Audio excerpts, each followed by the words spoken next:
Subscribe करें और bell दबाएं ताकि कोई खबर रह न जाए।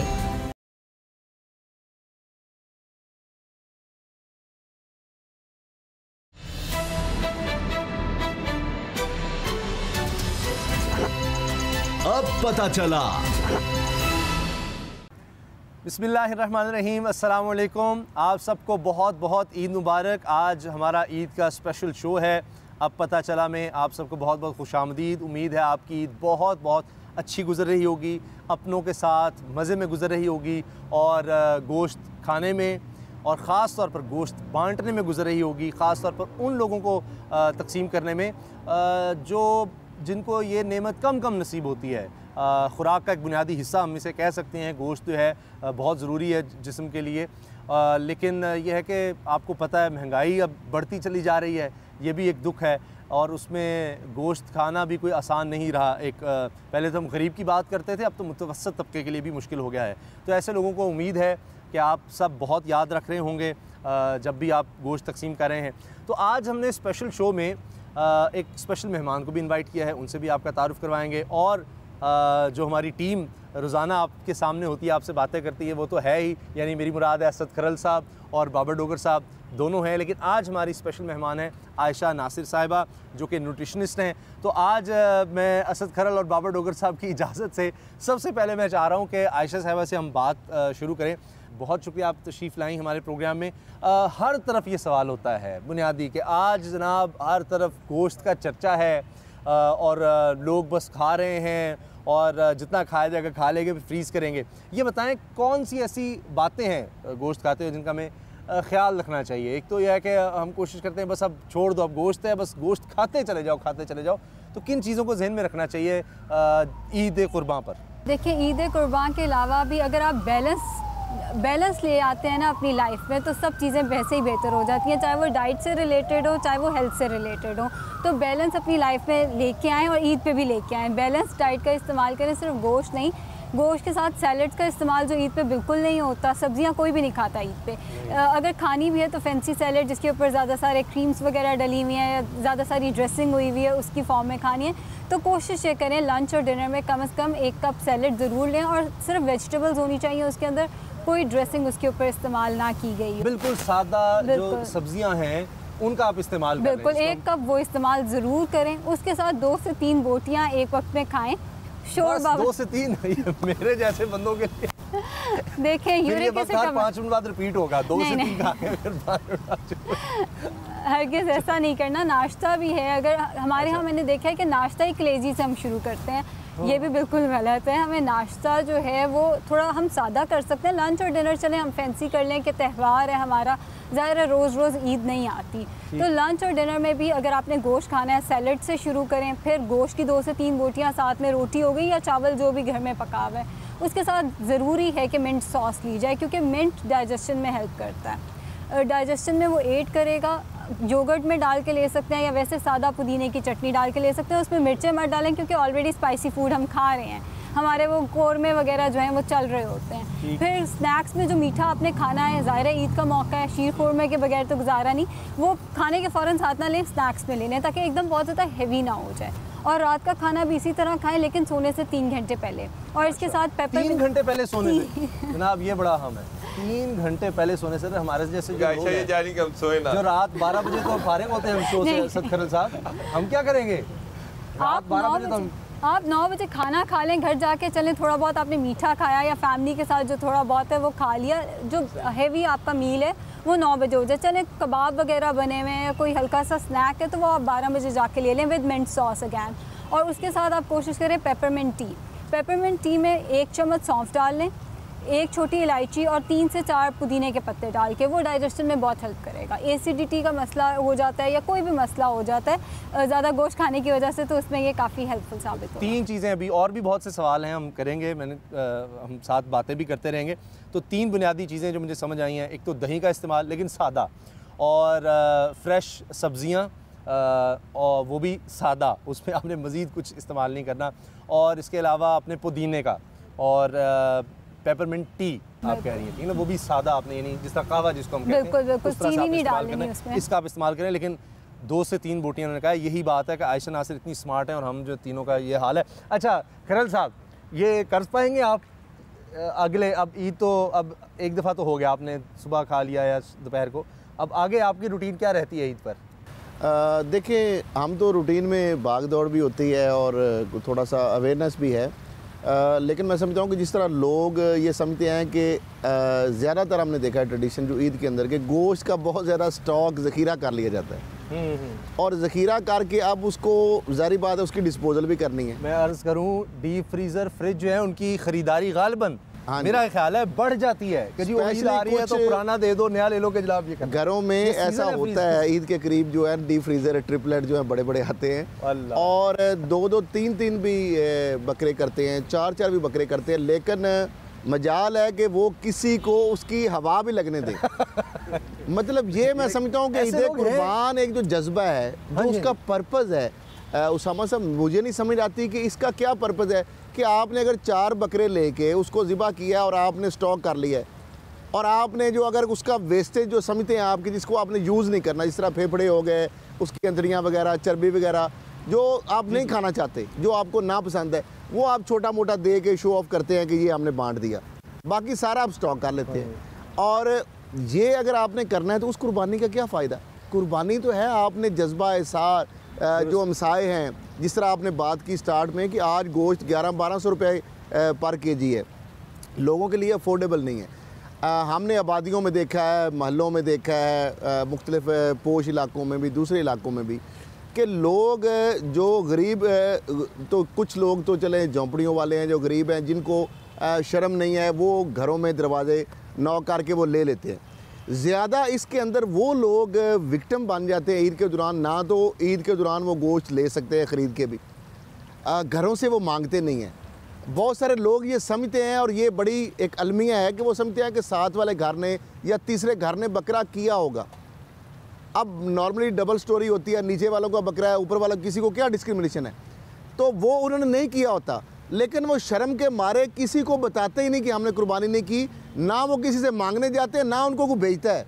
सही। तो ये मैं समझता हूँ कि ये भी नहीं होना चाहिए। अगर आपने 4 बकरे, 3 बकरे, 2 बकरे जो भी किए, मेरा ख्याल है मैक्सिमम अगर आप रखना चाहते हैं मैक्सिमम भी, तो मेरा ये अपना जो एक है कि तीसरा हिस्सा मैक्सिमम वो भी आप मिक्स करके सारे को इकट्ठा करें उसको, और तीसरा जो है वो रखें, 2 हिस्से जो है वो बकरा होता है। सबसे पहले वालदा कहती है कि ये जो राने जो है ना ये बहनों के घर जाएंगी, उसके बाद इंसान सोचता है यार बॉस के घर भी कोई बेहतरीन चीज़ जानी चाहिए, तो बॉस का हिस्सा भी अलग कर लिया जाता है कि यार ये जो है ये बॉस की तरफ जाएगा, बाकी और जो आपकी प्रायोरिटीज़ होती हैं सेट के ना ये बंदा बड़ा अहम है मेरे लिए, इसके घर आपने ज़रा बेहतरीन चीज़ दे के जानी है, तो वो चाहे उसके घर पे पहले 10-10 कुर्बानियाँ हुई हैं, लेकिन हमने वहाँ पे हाज़िरी ज़रूर लगानी है और इस तरह से गोश्त बांटा जाता है। मैं आपको तो मैं एक अखबार में था आज से 10 साल पहले, तो मैं तीसरे दिन ईद के वो अखबार में आए, तो वहाँ पर हमारे एक पीएन थे, तो मैंने उससे पूछा हाँ भाई कैसी ईद गुजरी है? उसने कहा बस ठीक गुजरी है जैसा हमेशा गुजरती। मैं क्या खाया पिया, क्या किधर बकरा शिकरा किया? कहते जी बकरा कहाँ से करना था, बस एक दिन पहले मुर्गी का गोश्त लेके आए और वो पका के खा लिया। मैं कहा हैं, मैं मुर्गी का गोश्त, तेरा दिमाग ख़राब है, बड़ी ईद को मुर्गी का गोश्त कौन खाता है? कहता जी बस हमारे उधर तो यही होता है कि ईद की नमाज़ पढ़ के आए हैं तो उसके बाद खा लिया। तो मैं कहा क्या मतलब? वो कहता जी हमारी तो पूरे मोहल्ले में किसी ने ईद नहीं की, कोई छोटे बस दरमियाने लोग हैं, कोई लेबर क्लास है सारी, तो कोई अफोर्ड ही नहीं करता। और तो मैं कहा कोई रिश्तेदार? कहता रिश्तेदार भी इसी तरह ही हमारे जैसे ही हैं, वो कौन से लैंडलॉर्ड हैं, तो बस इसी तरह ईद गुजरती है। तो सामा साहब अगर हम देखें तो लाहौर में बहुत सारे ऐसे एरियाज़ हैं जहाँ पर कोई गोश्त देने भी नहीं जाता, वो बेचारे गोश्त मांग भी नहीं सकते, ना किसी कह सकते हैं, और वो ईद वाले दिन भी मुर्गी का गोश्त भी खाते हैं। इस तरह की मिसालें लाहौर में भरी हुई हैं। तो हमें चाहिए कि मेरा ख्याल है कि अगर बहनों के घर ना भी जाए, अगर उन्होंने 2-2 बकरे किए हुए हैं या कोई बॉस ना भी खुश हो, तो असल डिज़र्व वही लोग करते हैं, उन्हीं को देना चाहिए। तो कोशिश यही करनी चाहिए। मैं भी उसके बाद उसकी ये बात सुनने के बाद फिर मुझे हुआ कि नहीं यार ये लोग असल में डिज़र्विंग हैं, इनको ढूंढो, इनको दे के आओ, ये बाकी ठीक है, बाकी हम लोगों को खुश करना है या अल्लाह ताला को खुश करना है, तो अल्लाह ताला तो इसी तरह खुश हो सकता है कि अल्लाह की कुर्बानी की स्पिरिट ही है ना जी, ये सुन्नत इब्राहिमी है। तो उसमें यह है कि आपने अपनी प्यारी चीज़ कुर्बान करनी है। अब देखें ना, वो उसमें पैसा भी आपका है, एक जानवर का भी है, तो वो तो तभी है कि जब उन तक लोगों तक पहुंचेगा, अगर वो अगर खुद ही खा लें। लेकिन ज़्यादातर लोग, जिस तरह आप कह रहे हैं ना, मैंने देखा है ज़्यादातर लोगों की कोशिश यही होती है कि इस तरह किया जाए। मेरी वालदा है माशाल्लाह, अल्लाह ताला उनकी उम्र में सेहत में बरकत दे, उन्होंने लोग इस तरह अपने इर्द गिर्द ना वो आइडेंटिफाई किए हुए हैं और उनको बुलाकर फिर वो उन घरों तक फिर ले जाते हैं। मतलब होता है कि एक एरिया में हम माशाल्लाह हमसाए हैं तो वो कर रहे हैं, सबका पता है। तो ऐसी जगहों पर जिनका आप कह रहे हैं, तो वो हमारी ज़िम्मेदारी है कि हम खुद वो जगह वो ढूंढें। अच्छा आयशा, ये बताएं कि ये एक जिस तरह अभी प्रोग्राम से पहले मैंने आपसे गुजारिश की थी कि ये कितनी देर तक, जिस तरह खरल साहब का भी एक है, मुझे यकीन है कि ऐसे लोगों की तादाद शायद 1% होगी, लेकिन उनके लिए भी कि कितने अरसे तक आप स्टॉक करके रख सकते हैं फ्रीज़र्स में गोश्त कि वो एक हेल्दी है कि जनाब आप खा लें, कोई हफ्ता, महीना, 6 महीने। हमारा मज़हब ये कहता है, सॉरी काट रहा हूँ, वैसे ये कहा जाता है कि 10 मुहर्रम से पहले खा लें, तो 10 मुहर्रम को तो 1 महीना ही हो जाता है। हाँ जी, हमारा मज़हब भी यही कहता है कि सफ़र से पहले इस गोश्त को ख़त्म कर लिया जाए। और अगर साइंटिफिकली देखें तो 2 वीक्स के अंदर, क्योंकि पाकिस्तान में तो आप देखें लोड शेडिंग का इतना मसला है, एक दफ़ा लाइट जाती है, आजकल तो जा भी बहुत ज़्यादा रही है, 6-6 घंटे के लिए जा रही है। तो जैसे ही गोश्त डीफ्रीज़ होना शुरू होता है, डीफ्रॉस्ट होना शुरू करता है, उसके अंदर से खून बहना शुरू कर देता है।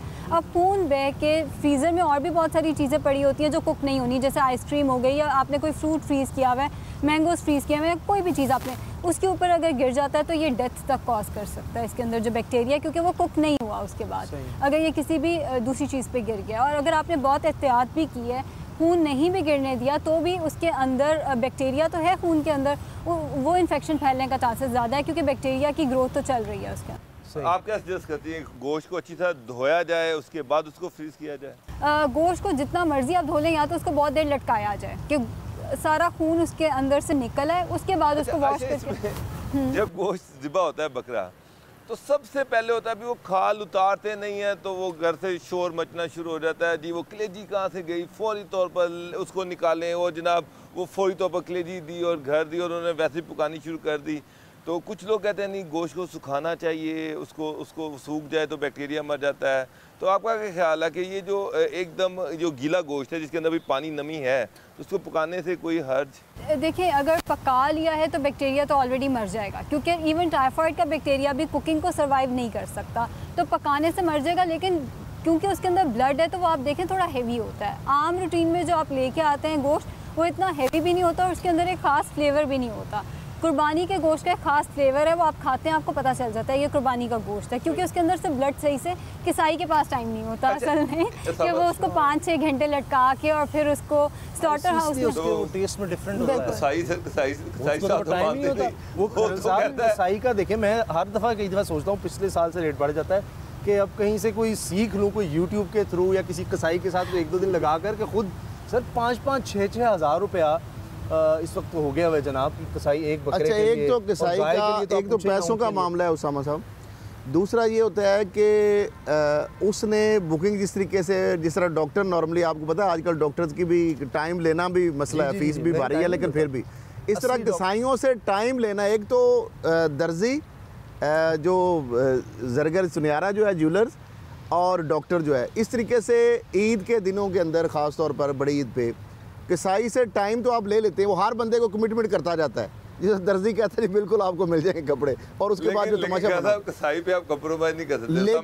मेरा अपना एक एक्सपीरियंस है, लेकिन डॉक्टर साहब सुबह का आपको टाइम दिया होता है, शाम हो जाती है। मेरी बात सुने, वो कहते हैं अभी आया। वालिद साहब ने मेरी ड्यूटी लगा दी कि जी कोई कसाई वगैरह पकड़ लो। गली से एक बंदा गुजरा, कसाई था मेरे सामने वाले का, उसने बकरा किया, तो मैंने कहा जी ये कैसा है? उसने कहा जी बड़ा अच्छा है, बस थोड़ी सी सुपरविजन आपने करनी है। मैं कहा ठीक है।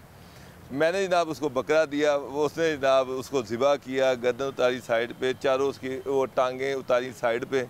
अब मैं देख रहा हूँ उसको लटकाना कहाँ पे है, उसकी स्किन कैसे उतारनी है। तो मेरे वालिद साहब ने डंडा उठा लिया, मुझे भी गालियाँ दी, उसको भी गालियाँ दी कि यार ये किसको उठा के ले आए। तो ये कहता, ये बड़ा एहतियात करना पड़ता है कि वो सही होना चाहिए, नहीं तो अनाड़ी भी ना हो, प्रॉपर उसको काम आता। और फिर ये है कि वो जिस तरीके से उनको कोशिश होती है, क्योंकि जारी बात है पर बकरे के हिसाब से, जानवर के हिसाब से उनको पैसे मिलनी है। अब वो जिस तरीके से वो ख़राब करके चीज़ें ऊपर नीचे कर करा के उसको भागने की जल्दी होती है, और वो प्रॉपर जिस तरह, और यही वजह है टेस्ट का जो फ़र्क होता है। आप देखें वो जिस तरह भारी भारी लगता है गोश्त, आप नॉर्मल जो ख़रीद के लाते हैं वो खाने में टेस्ट, और इस गोश्त में यही वजह है कि वो जल्दी से बड़ी बड़ी उसकी काट कूट के तो वो फेंक देता है उसी तरीके से, और वो कहता है जी मैं जा रहा हूँ। अच्छा, फिर ये है खाल भी उसकी कोशिश होती है कि मैं ले लूँ, और ये भी एक मसला है डॉक्टर साहब, डिस्पोज ऑफ खाल के भी प्रॉपर हमारा मेरा ख्याल है सारों में यही है। बैंड आउटफिट को ना दे। नहीं, बैंड आउटफिट के अलावा भी, आउटफिट के अलावा भी मामला ये है कि लोग ये है कि कहते हैं जी कसाई को खाल भी आप ले जाओ। हालांकि मेरा ख्याल है पता नहीं सुन्नत इस हवाले से कि हम वो एक तो पैसे ले रहा है उसको, दूसरी तरफ तो वो आपको गोश्त भी ले रहा था, अच्छा सा चुन के गोश्त वो बीच में साइड पे कर लेता है, खाल भी वो ले लेता है, और इस तरीके से चीज़ें आप और भी। तो मैं समझता हूँ खाल जो है आपको करीबी जो मस्जिद है, मदरसा है, जहाँ पे लोगों को जो गुरबात को आज समझते हैं ये डिजर्विंग है ना, उसको खाल लेते हैं। तो मेरा ख्याल है कसाई को अगर पैसे भी आप देते हैं तो फिर खाल उसको नहीं देनी चाहिए। खाल एक डिजर्विंग बंदे को सीखना नहीं चाहिए। मैं तो इस पर बड़ा नहीं सर, मैं तो समझता हूँ कि खुद सीखना चाहिए, लेकिन मैं एक बड़ा नाड़ी आदमी हूँ दुनिया, मैंने ज़िंदगी में मैं समझता हूँ कि मैं बकरा ज़िबा कर ही नहीं सकता। एक दफ़ा मुझे उसने छुरी दे दी कि आपने छुरी फेरनी है, और मैं 3 दफ़ा ट्राई करके छुरी प्रॉपरली नहीं फेर सका। वो तो अल्हम्दुलिल्लाह वो बाद में मुझे बड़ा दुख हुआ कि बड़ी इज्जत में उसको मैंने डाल दिया है। तो सर प्रोफेशनल जो है ना, अच्छा, मैं उसी से करवाना चाहिए। लेकिन आयशा एक चीज़, हम जब जाते हैं बकरा लेने, वो मोटे मोटे तगड़े तगड़े बकरे हर एक होता है कि यार सबसे बड़ा बकरा, मेरा बेटा तो होता है कि सानों बड़ा मोटा बकरा ही लेना है। तो जो एक होते हैं वो दरमियाने पतले पतले बड़े स्मार्ट किस्म के बकरे होते हैं जिनमें चर्बी शर्बी शायद नहीं होती। तो क्या ख्याल है कि आप एज अ न्यूट्रिशनिस्ट किस तरह देखते हैं कि कौन सा किसका गोश्त अच्छा होता है? गोश्त दोनों का एक जैसा होता है, लेकिन चर्बी जो होती है वो रिमूव कर देनी चाहिए, क्योंकि चर्बी जो होती है वो इंतहाई अनहेल्दी होती है। देखिए जो चीज़ रूम टेम्परेचर पे यहाँ पड़ी जमी हुई है वो आपके अंदर जाके भी जमेगी और नालियों को बंद ही करेगी। तो चर्बी को एग्जांपल मैं यही देती हूँ, जैसे वो यहाँ पे जमी हुई है उसने वैसे ही आपके अंदर भी जम जाना, और ख़ास तौर पे कोलेस्ट्रॉल और हार्ट के पेशेंट्स के लिए इंतहाई डेंजरस चीज़ है चर्बी खाना। लेकिन जो बड़े स्लिम स्मार्ट समझ नहीं सर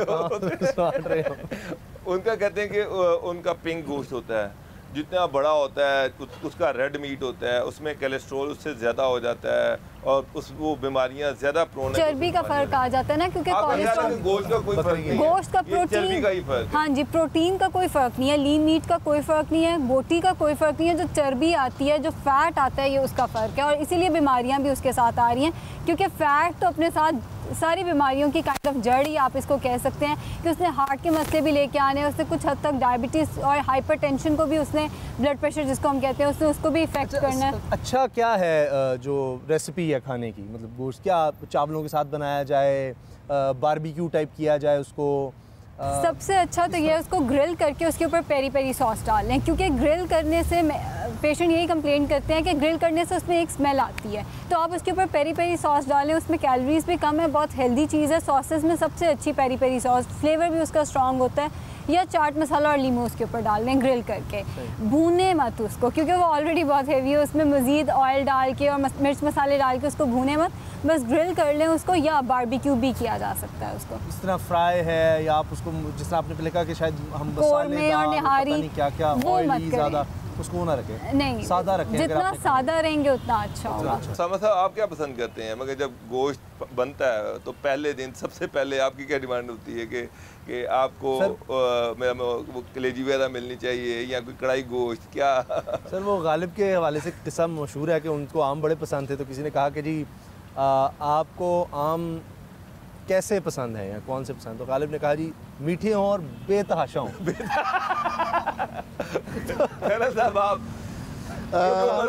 देखिए जो आपने बात की है ना वो नुचड़ता हुआ गोश्त, जिस तरह वो कलेजी, मेरा ख्याल है सबसे पहले हमारा यही होता है तो बदपरहेजी, लेकिन ये कलेजी किडनी वगैरह निकाल के आप नाश्ते में कर ले, फिर सारा वही है ना, वो उससे वो आपका बोझल हो जाता है। जो आयशा ने बात की ना कि वो उसको अच्छी तरह कोशिश करेंगे, अगर कसाई साहब जो है उन्होंने मेहरबानी की कि थोड़ा उसका वो आप ये कर सकते हैं ना कि पूरा जैसे 4-5 घर मिलके एक ही कसाई आप लोग बुक कर लें, पहला बकरा ज़िबा किया, उसके बाद दूसरा ज़िबा किया, उसको लटका के छोड़ दें, जब आखिरी बकरा ज़िबा किया फिर पहले घर जाके उतनी देर में खून जो है वो। लेकिन इसमें खवातीन को 4-5 घर साथ मिल जाएं, कजन्स हैं जिस तरह, हाँ, भाई हैं, बिल्कुल भाई बहन को करीब करीब रह रहे हैं, ज़्यादा दूर नहीं है। हाँ, होता यही कि फैमिलीज में पहले जिसके घर कुर्बानी की सारे उसकी तरफ चले जाते हैं, वो कोई खाना वगैरह उसने नाश्ता कर दिया, एक ने खाना कर दिया, एक ने रात का खाना कर दिया, पर इशू सिर्फ यही होता है कि वो बकरे के खून बहने का इंतज़ार नहीं होता कि जल्दी जल्दी आए और उसको पकाया। वो असल में वही मैं कह रही थी कि ख़वातीन को होता है हम काम वाइंड अप करके, तो हम भी ज़ाहिर है उनकी भी ईद है, हम भी ईद की तैयारियां करें, तो वो उसमें थोड़ा सा ये मसला आ जाता है। बट ये आप हाउस हेल्पर्स की हेल्प ले सकते हैं, इसमें कोशिश ये करें आप ऐसे करके देखें। अच्छा ऐसा जो यूरिक एसिड वाले ख़ास तौर पे जो पेशेंट है, ज़ाहिर बात है ईद उनका भी दिल करता है, वो भी डिशेज़ इतनी बन जाती हैं कि वो टेस्ट तो वो भी करना पड़ती हैं, तो उनके लिए क्या ऐसी प्रिकॉशंस हैं कि इस हवाले से जो सजेस्ट करेंगे आप? अच्छा, यूरिक एसिड के पेशेंट्स को चाहिए वो 3 से 4 दिन से ज़्यादा इसको मुसलसल इस्तेमाल ना करें। हमारे यहाँ जो हफ्तों चलता रहता है यही गोश्त, हफ्ते बाद भी वही बन रहा है, 2 हफ्ते बाद भी वही गोश्त और नागा नहीं आया बीच में, वक्फ़ा लेके आएँ, 3 से 4 दिन इसको इस्तेमाल करें और 2 बोटियों से ज़्यादा उन्होंने इस्तेमाल नहीं करना। इसके साथ पानी का इस्तेमाल 10 गिलास ज़रूरी है ताकि यूरिक एसिड साथ साथ फ्लश होता रहे। आजकल चेरीज़ मिल रही हैं, चेरीज़ बहुत अच्छे हैं यूरिक एसिड को कम करने में, तो अगर आप बकरे का गोश्त खा रहे हैं तो बीच में स्नैक में आप चेरीज़ का इस्तेमाल करें। विटामिन सी जो कि लीमू में होता है उसका इस्तेमाल से यूरिक एसिड फ्लश आउट होता है, तो यूरिक एसिड भी आपका साथ साथ मैनेज होता रहेगा और साथ साथ आपका बकरे का। ये तो होगी गोश्त की बात, लेकिन आमतौर पर जब हम खाना बना लेते हैं उसको जब फ्रीज़ करते हैं या फ्रिज में रखते हैं तो कितने अरसे बाद उसको, कितने अरसे के अंदर अंदर इस्तेमाल 2 वीक से ज़्यादा नहीं रखना चाहिए। अगेन वो भी तब अगर लाइट 6 घंटे के लिए नहीं गई, अगर लाइट 6 घंटे के लिए जा रही है तो फिर तो उसको 2-3 दिन तक ले आए। अब आपको 6 घंटे तो लाइट जो है ना वो उसी तरह वो जा रही है। बाबू डॉक्टर साहब, वो बचपन में अभी भी बच्चों का होता है, हमारे भी बच्चों का, कि जी ले आएँ जल्दी जानवर ले आएँ, उससे एक वो ताल्लुक़ और एक प्यार मोहब्बत उनको होता है, फिर मोहल्ले में फिराना दिखाना, उसकी केयर करना। अब बड़ा ही मुश्किल हो गया है, उसका चारा महंगा, उसको केयर करना महंगा, या आहिस्ता आहिस्ता वो जो हम दूर होते जा रहे हैं। मैं उसको बड़ा मिस करता हूँ इस चीज़ को। समासा बड़े अच्छे अब तो बहुत से लोग ये हैं कि आप पैसे जमा करवाएं, अब तो ये बहुत ज़्यादा हो गया, पैसे दें बस वही जानवर जनाब ज़िबा करेंगे, आपको बस गोश्त दे जाएंगे, कोई चक्कर। इन लोग भी कहते हैं इस झंझट से आपको याद होगा छोटे होते थे क्या करेंगे, वो छतरे या बकरे लेते थे, उसके ऊपर मेहंदी लगाया करते थे लोग, उसके ऊपर सजाना पूरे रेड कलर का दुपट्टा उसके ऊपर डाला करते थे, और बड़ा सजा के उसके सींगों के साथ वो हार बांधा करते थे। अब भी मेरा बेटा है, उसको बस उसने बकरा देख लिया तो उसने मेरी जान खानी शुरू कर देनी कि जनाब बकरा लेके आओ चाहे जो भी है। और जब बकरा आता है तो 3-4 दिन वो बकरे के साथ इस तरह होता है कि वो रात को आता है तो वो ऐसे उसके अंदर से बकरे की 4 दिन स्मेल ही नहीं जाती। तो बच्चों का तो सर ये है कि बकरा ज़रूर आना चाहिए, फौरी आना चाहिए। अब हमें मसला ये है कौन चारा लेके आए, कौन उसकी देखभाल करे, कौन उसको, फिर ये भी है कि बकरा आ गया तो बच्चे बस उसके पीछे हैं।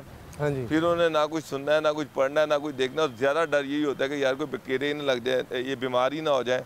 तो अब बच्चे भी आपको पता है माशाल्लाह बड़े मम्मी डैडी किस्म के हैं, वो बड़ी जल्दी बैक्टीरिया उनको लगता है। हमारे दौर में तो यकीन जाने, मैं खुद देखता हूँ लोग पाला करते थे बकरे, लाहौर में लोग पाला करते थे बकरे, और बकायदा बड़े शौक से पाया। खास तौर पर आप देखें कि फ्लैट्स की छतों पर, बिल्डिंग्स पर वो अभी आप देखें ना उतरनी शुरू हो जाती हैं गाय और बैल। लेकिन खरल साहब ये अब बड़ा मुश्किल होता जा रहा है, जो एक नेचर के करीब होना जिस तरह हम देखते थे, खुराक में भी देख लें, जानवरों के साथ भी।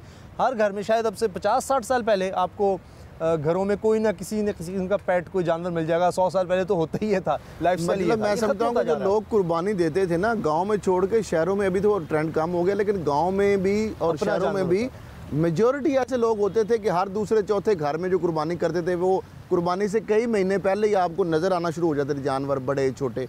जो बच्चों की बात डॉक्टर साहब ने की है, मैं समझता हूँ कि बच्चे असल में बड़ी ज़िद करते हैं कि पहले ले आए जानवर। अब जानवर आप ले आए तो उसको जो हैंडल करना, बच्चों को भी हैंडल नहीं कर सकते आप, जारी बात है, क्योंकि बच्चे सुबह से लेकर रात गए तक वो जानवर का पीछा नहीं छोड़ते। जानवर को बेचारे को इतना तंग करते हैं, कोई एक भाई आगे खींचेगा दूसरा पीछे खींचेगा, उसको इतना इरिटेट करेंगे। नहीं, हाँ मैं खुद अच्छा इरिटेट करते हैं। दूसरा एक और उसमें बड़े भाई की ड्यूटी, उसमें एक और जो बड़ा एंगल आता है ना, जो मुझे तो पिछली दफ़ा ना डॉक्टर साहब ये बड़ा एक्सपीरियंस हुआ, बच्चे इतने मानूस हो जाते हैं कि बकरा जब ज़िबा हुआ तो छोटे बच्चे ने देख लिया कहीं, रो वो सारा दिन रोता रहा। वो कहता है बकरे को ज़िबा, उसका गोश्त खा रहे, जालिम हो आप इतने। वो तो बकायदा दिल पे उसने रख ली। मेरी बेटी शी इज 11, तो उसने बकरा ज़िबा होते देखा, तो उसने खून निकलते सारा देखा, वो गोश्त नहीं खाती।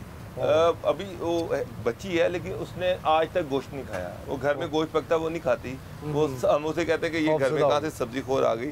तो वो ऐसी वो उसने देखा कि ये खून निकलता है और हम ज़िबा करते हैं खुद, तो वो डर गई। और वो ये बच्चे बड़े सेंसिटिव होते हैं, तो ये भी एक ख्याल रखना चाहिए। अच्छा जनाब, ईद की गपशप हमारी जारी है और ब्रेक का वक्त है। ब्रेक के बाद हम आपको मिलेंगे थोड़ी यहाँ से कुछ दूर। आपको पता नहीं प्रोग्राम के दौरान आप देख रहे होंगे पीछे जनाब बारबेक्यू चल रहा है, तो वहाँ पर हम जाएंगे और उसके बाद एक क्लोजिंग से पहले आपके लिए कुछ हमारे पास ख़ास है, तो लिहाजा आपने कहीं जाना नहीं है। एक आपके लिए एक छोटा सा सरप्राइज़ है हमारे पास इस ब्रेक के बाद।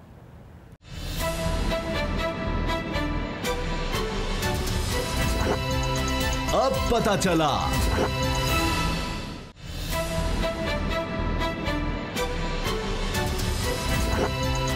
अब पता चला।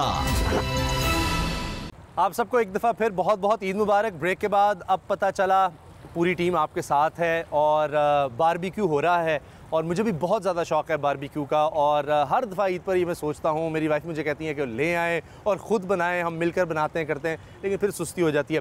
आयशा ये बताएं, बारबेक्यू का भी बहुत ज़्यादा लोग कोशिश करते हैं कज़न्स वगैरह इकट्ठे हो जाएँ तो बनाएं और मज़ा करें, निस्बतन ये आसान भी होता है बनाना। वैसे आपको क्या पसंद है खाने में? आप लोगों को बताती रहती हैं ये खाओ ये ना खाओ, इस वजह से शायद आप सोच सोच के खुद भी बड़ी स्मार्ट हैं, सोच समझ कर खाती होंगी, लेकिन वैसे पसंद क्या है आपको? मुझे ग्रिल्ड चिकन सबसे ज़्यादा पसंद है। ग्रिल्ड फॉर्म में चिकन पसंद है, लेकिन चूँकि इधर बीफ या मटन होता है ईद पे तो थोड़ा बहुत ले लेती हूँ ग्रिल्ड फॉर्म में, बट इतना ज़्यादा गोश्त नहीं मैं खाती। अच्छा, गोश्त ज़्यादा नहीं इतना। चलें, ये तो स्मार्टनेस का आपके राज समझ आ गया। तो बाबा डोगर साहब आप कर लेते हैं ग्रिल शिल या नहीं?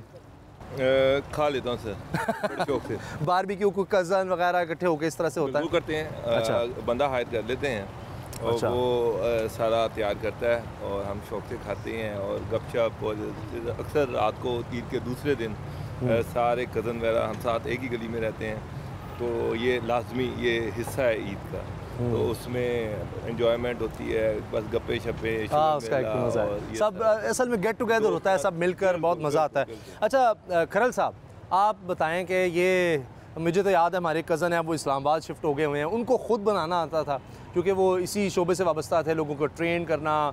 इस वक्त बहुत बड़ी कंपनी में वो हैं, लोगों को ट्रेनिंग ये सब फूड एंड बेवरेज और सारा, तो हम तो उनको बड़ा मिस करते हैं। तो आपकी फैमिली में कोई ऐसा है कज़न या कोई बंदा? ये तो कह रहे नहीं, हम बंदा एक बुला लेते हैं जिसको आता है, जिस तरह हमने यहाँ अरेंज किया हुआ है, तो ये बारबेक्यू या इस तरह का सीन होता है आपको? मेरी असल में मिसेज जो है ना वो बड़ी अच्छी कुकिंग करती हैं। अच्छा। तो ये नहीं, मैं तारीफ वैसे होता है ना कि वो चक्कर नहीं है, नहीं वो ये भी हो सकता है देख रही है ना इस तरह से। तो वो डॉक्टर साहब ने अभी खाना नहीं खाया क्योंकि वो खुद से वैसे बीकन में पढ़ाती भी हैं, लेकिन वो खुद बनाती हैं खाना, जितना भी कुकिंग होती है वो खुद करती हैं। तो तकरीबन पाकिस्तानी कॉन्टिनेंटल इस तरह की चीज़ें जितनी भी होती हैं ना, क्योंकि बच्चे भी ज़्यादा फास्ट फूड की तरफ होते हैं, तो वो चीज़ें भी उन्होंने सीखी हुई हैं ताकि बच्चों को बजाय बाहर के। तो लिहाजा हमारा भी गेट टुगेदर होता है फैमिली का, लेकिन वो कुकिंग का जो सारा मामला है ना, जिम्मेदारी वो मिसेज करती हैं, उनकी सुपरविजन में सारी कुकिंग होती है। काफ़ी ज़्यादा डिशेस बनाती हैं, स्वीट डिश भी, दूसरी भी चीज़ें। तो हमारे उठने से पहले ही बहुत सारी चीज़ें बन चुकी होती हैं, ईद वाले दिन भी उनके। सही तो मैं अच्छा मतलब हर खानदान में ना एक घर होता है। अच्छा एक मिनट जी जी। छोटी ईद पे भी खरल साहब ने कहा कि भाभी बहुत अच्छा खाना बना। हाँ मुझे याद है। मेरे घर जाके प्रोग्राम के बाद मेरी वो लड़ाई हुई, मेरी वाइफ ने कहा वैसे तो तुमने ज़िंदगी में कभी तारीफ नहीं की, बंदा प्रोग्राम ही कर देता है। तो सर मेरी बीवी बहुत अच्छा खाना बनाती है और ये जो खास तौर पे ये ईद का खाना है तो वो तो बहुत ही अच्छा बनाती है। अच्छा मेरी जब शादी नई हुई थी तो दोस्तों ने दावत की हमारी, कैमरे के सामने। बिल्कुल सही है जी, ये मैं भी कहूँ जी, आप ये कह दिए। कहना पड़ेगा क्योंकि मैं भी अब कुछ ना कुछ तो कहूँगा जी, वरना हाँ जी अब तो मैं पीछे नहीं रह सकता। तो नई जब शादी हुई तो दोस्तों ने खाना किया, तो सब दोस्त हम इकट्ठे थे। तो मेरा ख्याल है दोस्तों में सबसे आखिर में मेरी ही शादी हुई थी, हरकतें मेरी शायद ऐसी थी। तो बहरहाल वो जब हुई तो उन्होंने कहा जी, दोस्तों ने पूछा अच्छा भाभी क्या अच्छा बना लेती हैं? तो मैंने कहा उल्लू बहुत अच्छा बनाती है। तो जी वो मैं भी कहता हूँ जी वो बहुत अच्छा बनाती है, जो बनाती है अच्छा ही बना लेती हैं। ऐसा आपके फैमिली में, हर फैमिली में मैंने देखा है एक घर ऐसा होता है कि सब लोग उधर जाकर खुशी के मौके पर इकट्ठे होना, एक होता है सेंटर जो जिस तरह बुज़ुर्ग जहाँ पर हों तो वहाँ पर सब लोग इकट्ठे होते हैं, कज़न्स बहन भाई वगैरह। तो आपके फैमिली में कौन सा ऐसा घर है कि जहाँ सब जाते हैं, मिलते हैं ईद पर, या कोशिश करते हैं अब इधर जाना है अब उधर जाना है, तो बहुत मज़ा आता है? मेरा मेका अच्छा। ज़ाहिर है पेरेंट्स के घर जाना ज़ाहिर वो सबसे अच्छा लगता है। हाँ अच्छा। शादी से पहले दादी का घर होता था, बट शादी के बाद अब यही होता है कि मामा पापा के घर जाना, और चूँकि टाइम थोड़ा कम होता है, ससुराल वालों को भी टाइम देना होता है, तो इसलिए मामा पापा के घर जाने का टाइम होता है। दादी के घर चूँकि मुल्तान में है तो वो इतना टाइम नहीं मिलता, तो थोड़ा बदल गया। ईद पे मुझे जो बहुत चीज़ अट्रैक्ट करती है ना, छोटी ईद हो, बड़ी ईद हो, ये जो आपस में मिल बैठना है ना, असल चीज़ इंटरेक्शन है। बेसिकली तो ये फैमिली का फंक्शन है ना। बेशक आप फैमिली के सारे लोग इकट्ठे होते हैं, दोस्त इकट्ठे होते हैं, तो आप उनसे मिलते हैं। ये और ख़ास तौर पे बड़ी ईद जो है, इसमें गोश्त वगैरह और आपके पास बहुत ज़्यादा चीज़ें होती है, वैरायटी बहुत ज़्यादा होती है खाना खिलाने का। और ये तो ये एक गैदरिंग है। मुझे तो पता नहीं कौन से ऐसे लोग हैं जो कहते हैं जी ईद बड़ी बोरिंग गुजरी, 7 दिन सो के गुजार दिया। मुझे तो ख़ास तौर पे बड़ी ईद में आपने गोश्त को बांटना भी है और बड़ी जिम्मेदारी के साथ बांटना है कि ताकि उसके हकदारों तक पहुँचे। उसके बाद दोस्त अहबाब रिलेटिव सबको टाइम भी देना है। और बीवी मेरी खाना बड़ा अच्छा बनाती है, लोग बड़े शौक से खाते हैं। अच्छा चले जी, ठीक है। ये जो आप नहीं आपने अच्छा खासा उनको सही भी बनाती है, तो वाकई बड़ा टेस्टी बनाई खरर साहब। मैं आपको भिजवाऊंगा। मैं आपको दोनों को इसी बहस में छोड़ता हूँ। एक दफ़ा फिर बहुत बहुत ईद मुबारक। और आखिर में हमारे लिए आयशा, बहुत शुक्रिया आपका, आप आई और इतनी मज़े की आपने चीज़ें बताई। उम्मीद है कि मेरे जैसे लोग कम अज़ कम इस पर अमल करेंगे। तो जनाब, बहुत बात हमने की है ईद के हवाले से, ख़ास तौर पर गोश्त के हवाले से। तो जब हम गोश्त खाते हैं तो उसके बाद कोशिश होती है कुछ हल्का फुल्का, कुछ मीठा भी हो जाए। तो प्रोग्राम में भी हमने आखिर में कुछ ऐसा ही अहतमाम किया है। तो हमारे साथ 2 होनहार सिंगर मौजूद हैं। तो हमने सोचा कि आपसे उनकी मुलाकात भी करवा दें और कुछ जिस तरह होता है ना कि मीठा हो जाए तो कुछ मौसीकी भी हो जाए। तो आज खुसूसी तौर पर हम मिली नगमा भी इनसे सुनेंगे। बहुत बहुत शुक्रिया आप दोनों का, आप आए। नगीन चौधरी और मोहम्मद इत्शाम, आप दोनों को बहुत बहुत ईद मुबारक। Thank you so much. आपको भी ईद मुबारक। बहुत बहुत शुक्रिया, आपको भी ईद मुबारक। तो नगीन, ये बताएं कि कब से आपको सिंगिंग का शौक़ हुआ, किस तरह से किसी से इंस्पायर हुई, कब से गा रही हैं? मुझे बचपन से शौक़ था सिंगिंग का। और मेरी जो अर्लीस्ट मेमोरी है वो लता मंगेशकर के सॉन्ग में अपनी थ्री क्लास में अपनी क्लास फेलोज़ को ब्रेक में सुनाया करती थी। अच्छा। और वो बहुत एंजॉय करती थी, आशा भोसले और लता मंगेशकर। तो ये आपके पेरेंट्स ने भी इनकरेज किया वो जब सुनते थे कि तो गाती है? पूरी फैमिली, मेरी फैमिली भी, मेरे रिश्तेदार भी, सब बहुत अप्रिशिएट करते हैं अल्हम्दुलिल्लाह। पाकिस्तान में कौन है आपका फेवरेट सिंगर, फीमेल में, मेल में? फ़ीमेल में मुझे हदीका कियानी बहुत पसंद है। ज़बरदस्त। और मेल में आतिफ असलम स्ट्रिंग्स और वो सजाद अली कमाल है, इज़ वन माय फेवरेट्स। इतना अच्छा गाते हैं और फिर बहुत ही ज़बरदस्त, ना सिर्फ गाते अच्छे हैं, फिर उनकी कंपोजिशन सब बहुत अच्छा है। और हदीका ने जितना वर्सटाइल, दोनों जिनका आपने नाम लिया ना, जितना सजाद अली साहब और हदीका, मैं इनका कहूँगा इन्होंने इतना वर्सटाइल है हर तरह का। हदीका ने तो कई ज़ुबानों में कमाल कर दिया, क्लासिकल भी और पॉप भी। हाँ जी, और फिर कई ज़ुबानों में। अच्छा इत्तिशाम, ये बताएं आपको कब से हुआ गिटार का शौक़, सिंगिंग का, म्यूज़िक का? एक्चुअली मैं 4th क्लास में था तो बिल्कुल हमिंग कर रहा था। ब्रेक हुई थी स्कूल में तो हमिंग कर रहा था। एंड एक मेरा दोस्त मुझे कहता कि इत्तिशाम तुम सिंगिंग ना किया करो, तुम कभी नहीं कर सकते। अच्छा। तो बस उसी ज़िद में मैंने कहा नहीं अब मैं करके दिखाऊंगा। तो फिर मैं 4th क्लास से अब सिंगिंग करता आ रहा हूँ। और गिटार का शौक़ मुझे हुआ था 10th क्लास में। 10th क्लास में था तो मैंने अपने पेरेंट्स से कहा कि मुझे अब गिटार ले दें, लेकिन मामा सेड कि अभी नहीं, पहले FSC कर लो उसके बाद गिटार मिलेगा। फिर आपने FSC इस चक्कर में की? इस चक्कर में मैंने गिटार मिल जाएगा। वेरी नाइस, नहीं गुड। लेकिन ये भी एक इंस्पिरेशन है कि आपको अगर कोई कहता है नहीं तो आप उसको मेहनत करें और वो आप आगे जा सकते हैं। आपके फेवरेट कौन है जी?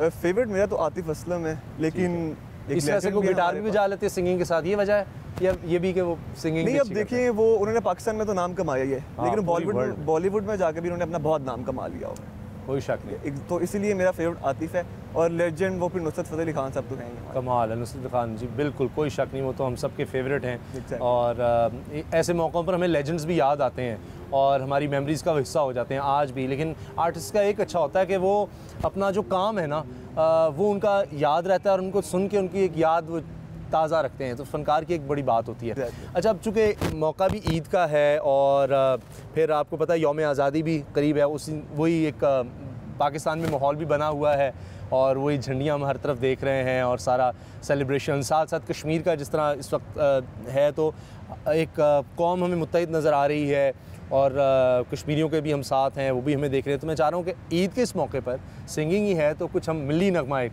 आपसे चाहेंगे कि आप दोनों मिलकर हमारे लिए एक मिली नगमा अच्छा सा, क्योंकि हमारे दुनिया में रिकॉर्ड है पाकिस्तान का कि जितने मिली नगमे पाकिस्तान में बनाए गए, गाए गए, तो दुनिया में कहीं नहीं है। तो इससे पता लगता है कि हम बतौर कौम कितनी मोहब्बत है अपने वतन से कि इतने हमने बनाए मिली नगमे और खूबसूरत, सबके सब खूबसूरत, एक से बढ़कर एक। Very nice.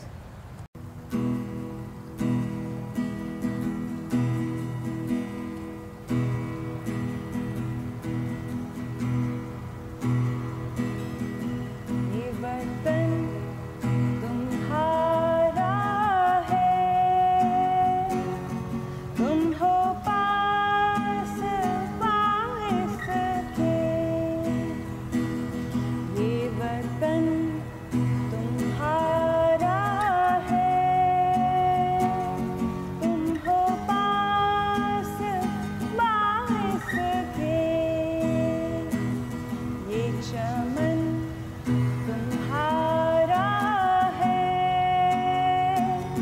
तुम हो नगमा ख्वाहे सके।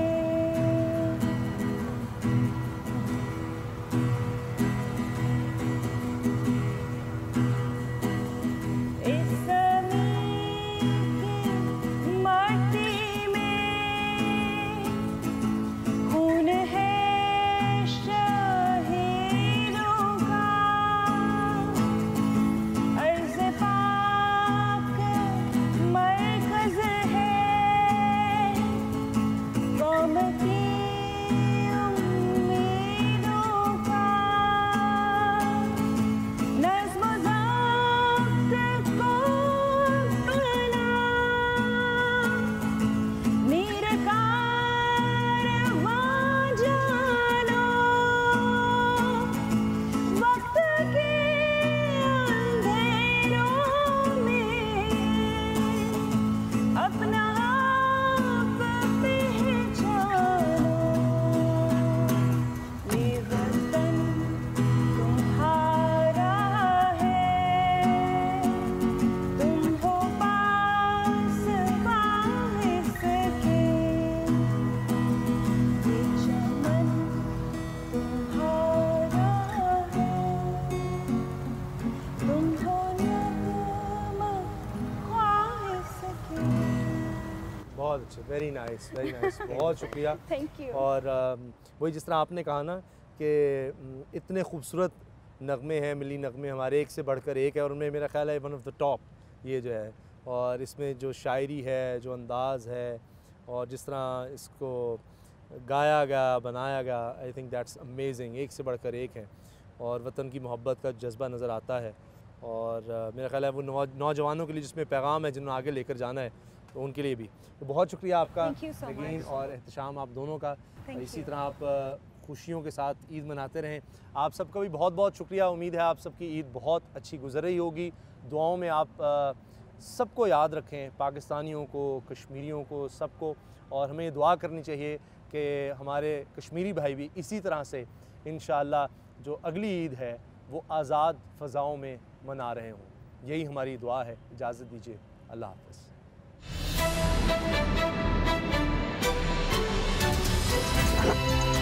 अब पता चला। सब्सक्राइब करें और बेल दबाएं ताकि कोई खबर रह न जाए।